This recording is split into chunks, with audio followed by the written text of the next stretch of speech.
the demons actually heard Christ talk about what the Eucharist actually was when he was talking about it. So they actually have the knowledge of what it is. St. Thomas says that they don't actually have the virtue of faith once they fell.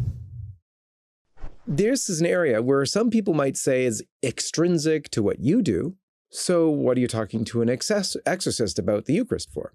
However, if the Eucharist is Jesus Christ and is the source and summit of our faith, which means everything we're doing here on earth, that's got to be the central focus point of attack for Satan. So I'd love to hear your take on that, Father. You mean as far as the Eucharist goes, as far in its relationship to my work, or is in relation, you know? In relation to your work, yes, but also in relation to the focus that the devil would have on the Eucharist itself. Well, what's kind of interesting is there's a couple of things I think that your listeners would probably find interesting. Obviously, the demons actually heard Christ talk about what the Eucharist actually was when he was talking about it. So they actually have the knowledge of what it is. St. Thomas says that they don't actually have the virtue of faith once they fell, but they do have something which is kind of interesting. So they know this from what Christ said, this is what it is. And so they'll often attack. One of the things we see is but not just people who are possessed, but even people who aren't. They'll actually attack people on their in the process of receiving communion or on the way up to Holy Communion. Because I've had people say to me, things like, well, I'm fine during Mass, and then when I go up to go communion, I get all these just impure thoughts or all these weird thoughts that goes through my mind. And one time when I actually had Beelzebub on the ropes, I asked him, is that you doing that? And he said, because he was afflicting the particular person I was working with. And he says, yeah, that's me.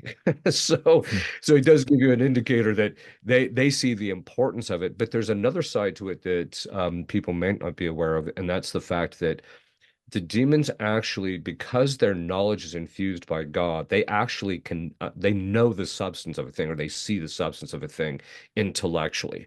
So when the Eucharist actually changes during the consecration from being bread to actually being the body and blood of our Lord, what happens is that they can't see the divinity of Christ, nor can they see the hypostatic union, and they can't see the soul of Christ, because if they saw the soul, they would see the hypostatic union. Once it's consecrated, what they see is the actual substance of what it actually is. So they actually see the blood of our Lord, or the body of our Lord.